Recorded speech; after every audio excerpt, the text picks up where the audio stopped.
Dans notre corps, on a des microbiomes.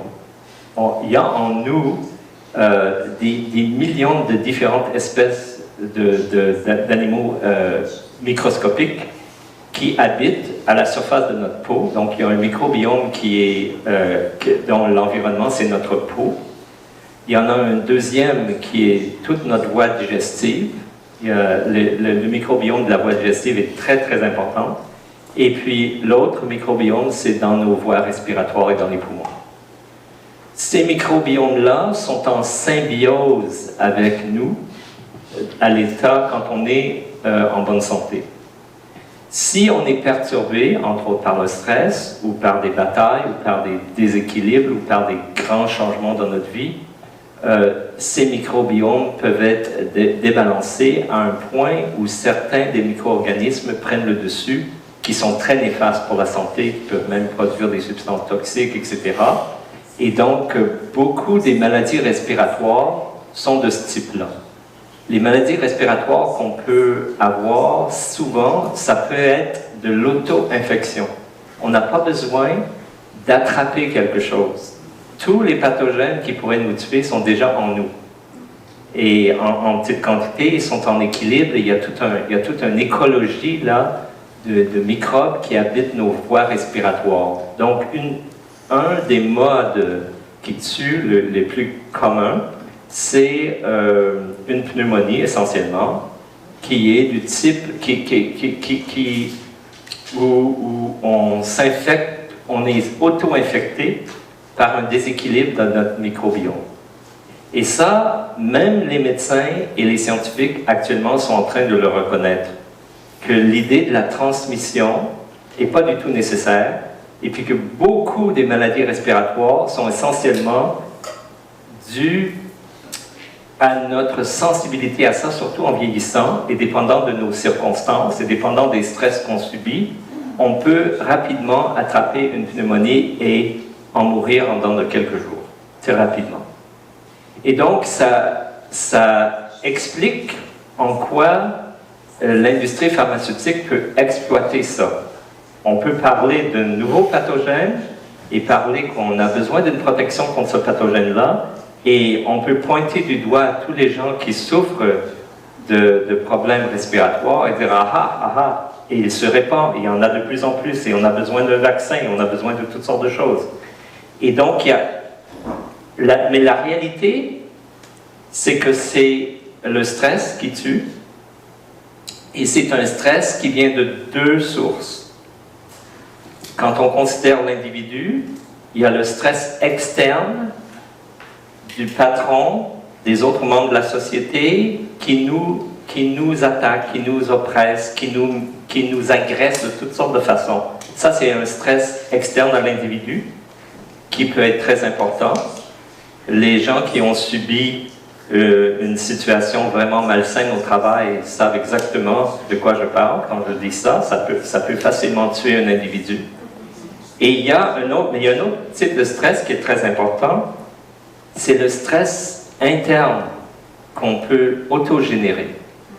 Parce qu'on a, en tant qu'individu, on a une image de soi que l'on maintient et que l'on construit, où on se voit notre place dans notre société. Ça donne un sens à notre vie et ça donne un sens à notre travail, à nos efforts, etc. Et donc l'image qu'on a de soi, si cette image-là est menacée ou mise en danger, ça peut créer un stress interne énorme. Et ça aussi, ça peut tuer. Donc des personnes qui ont toujours eu l'image d'eux-mêmes, qu'ils veulent avoir une certaine place dans la société et qui travaillent très fort pour l'avoir, et que du jour au lendemain, ils ont un patron qui les détruit. Il y a des choses qui arrivent qui font qu'ils perdent leur emploi, ils perdent leur position dans la société, et c'était très rattaché à leur image d'eux-mêmes. Ils vont être malades rapidement, et ils vont attraper toutes sortes de maladies. Ils vont être mis dans le système médical qui ne va pas les aider, et éventuellement, ils vont mourir. la société va d'elle-même spontanément évoluer vers un système totalitaire, toujours s'il y a un peu trop de violence ou un peu trop d'autoritaire. Et donc, les institutions ont le besoin de trouver un juste équilibre.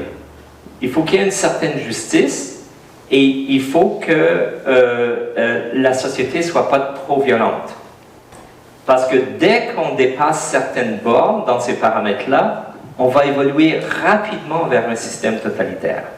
Et si on est assez loin de ces limites-là, on peut rester pendant un certain temps, un long temps, dans un système qui est relativement juste et qu'on appellerait une démocratie où l'individu peut avoir de l'influence. Donc cette théorie nouvelle en physique a expliqué tout ça. Et elle explique aussi qu'il y a toujours une dérive lente vers un système autoritaire. Et que ça prend une action politique ou autre pour ramener constamment le système, si on veut un système juste. Bon, je suis allé théorique là, mais c'était pour faire le lien entre la grande structure dans laquelle on est imbriqué et la santé individuelle. C'est comme ça que les deux se rattachent. Beaucoup de personnes puissantes veulent aller rapidement vers ça ou font des choses qui nous amènent rapidement vers ça. Et ça, j'appellerais ça la corruption. Alors, comment définir la corruption? La corruption, c'est l'individu ou le groupe qui travaille à son avantage, mais d'une façon qui est destructeur de la société, qui déstabilise la société et qui l'amène plus vers un état totalitaire qui va faire que la plupart des gens vont être en manque de ressources, vont être malades, etc.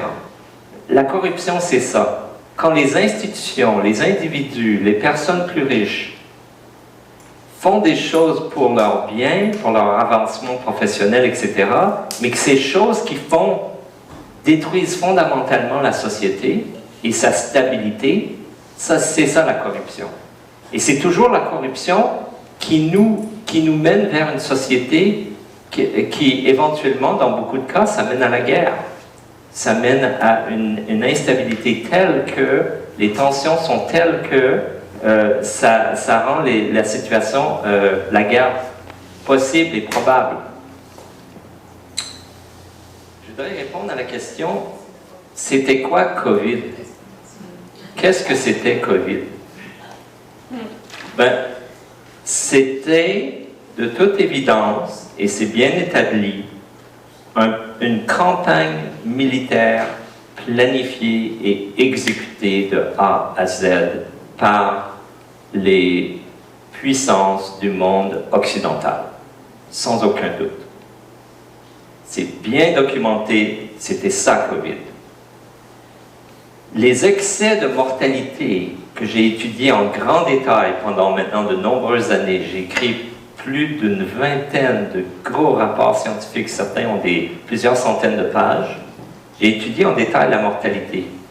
La mortalité excédentaire, au-delà de la normale, qui a eu lieu pendant COVID, est entièrement associée aux mesures qu'on a imposées, au mandat et aux façons que le système nous a agressés avec leurs règles et leurs mesures sanitaires. Toute la mortalité COVID est directement et proportionnellement associée à cette agression-là et à rien d'autre. Il n'y a pas eu de transmission d'un pathogène. Quand on regarde la mortalité à l'échelle du monde, en fonction des pays, en fonction des provinces au Canada, en fonction des régions au Québec, et j'ai fait tout ça, j'ai écrit plein de rapports scientifiques là-dessus, en fonction des comtés aux États-Unis. Quand on regarde cette mortalité-là, et comment elle a évolué dans le temps, pendant 3, 4, 5 ans pendant la période COVID, on peut démontrer que rien ne se répandait. Il y a une mortalité très localisée là où on a tué les gens. une agression en hôpital et dans les maisons de soins, etc. Et cette haute mortalité ne se répand pas dans des juridictions qui sont juste à côté, où on n'a pas fait ces choses-là. Et ça, c'est systématique dans tout le monde. Par exemple, en Europe, dans l'Europe traditionnellement de l'Ouest, les hôpitaux ont répondu immédiatement aux directives de l'OMS et il y a eu un pic de mortalité immédiat quand on a annoncé la pandémie. Dans certains points chauds, dans beaucoup de pays européens de l'Ouest, dans les pays européens traditionnellement de l'Est, qui sont beaucoup plus méfiants des institutions, beaucoup plus méfiants de ce qu'on dit dans l'Ouest, etc., il n'y a eu aucune surmortalité. C'était un désert de surmortalité. Alors, ça voudrait dire que ce pathogène très dangereux qui se répand férocement a refusé d'aller en Europe de l'Est. Il a refusé de traverser cette frontière. OK? Si on regarde l'Italie, le nord de l'Italie, il y avait une très grande mortalité au début. Surmortalité épouvantable. On a dit que c'était parce qu'il y avait des aéroports, c'était des personnes âgées, etc. Exactement toutes les mêmes situations étaient présentes à Rome, dans le même pays. Et il n'y a eu aucune surmortalité à Rome. Parce qu'on n'a pas fait les mêmes mesures dans les centres d'urgence hospitaliers à Rome qu'on a fait à Milan. À Milan, on mettait 2 patients par ventilateur mécanique. Immédiatement, si tu avais des symptômes, on voulait te sauver la vie, on t'encourageait à venir, on te mettait dans des systèmes d'urgence et on a tué un grand nombre de personnes rapidement. Un autre indice très très clair qu'il n'y avait pas un pathogène qui se répandait, c'est qu'à l'échelle du monde, dans des centaines et des milliers de juridictions que j'ai personnellement étudié les statistiques, à l'échelle du monde, il n'y a pas eu de surmortalité. Aucune, jusqu'à temps que l'OMS annonce une pandémie. La date, le 11 mars 2020, ils ont annoncé une pandémie et ils ont dit, là, les professionnels, les hôpitaux, c'est le temps d'agir parce qu'on veut sauver des vies et vous devez faire telle et telle et telle chose. Et tous les médecins, dans beaucoup de centres, surtout les grands centres hospitaliers, ont commencé à faire des choses et ça a créé des points chauds de mortalité. Mais il n'y en avait pas avant cette date, aucunement nulle part dans le monde. Le facteur qui est le corrélé le plus fortement avec la mortalité pendant le COVID, c'est la pauvreté. Et les gens pauvres qui mouraient le plus, c'était des gens pauvres qui habitaient proches des gens riches. Des gens riches qui leur payaient des hôpitaux et des soins médicaux. Si vous êtes pauvre, évitez les gens riches. En 1971 environ, les États-Unis ont décidé de façon unilatérale de se soutirer à une entente financière qui s'appelait le Bretton Woods. Grâce à ça, ils ont fait en sorte qu'ils pouvaient imprimer la devise internationale qui était le dollar américain à volonté et que c'était eux les créateurs de cette devise-là. Ça veut dire qu'à partir du début des années 70, les États-Unis peuvent créer autant de richesses qu'ils veulent en imprimant simplement des devises. Et comme c'est la devise internationale, tous les pays ont besoin de cet argent-là pour acheter des ressources énergétiques, des ressources minières, toutes sortes de choses. Et donc, la richesse des États-Unis est imposée, après la Deuxième Guerre mondiale, de façon unilatérale, du fait que c'est eux qui contrôlent la devise internationale. Ils peuvent donc prêter des milliards de dollars à des pauvres pays qui ne peuvent jamais rembourser et utiliser ça pour extraire toutes leurs ressources naturelles. Ils peuvent faire tout ce genre de choses.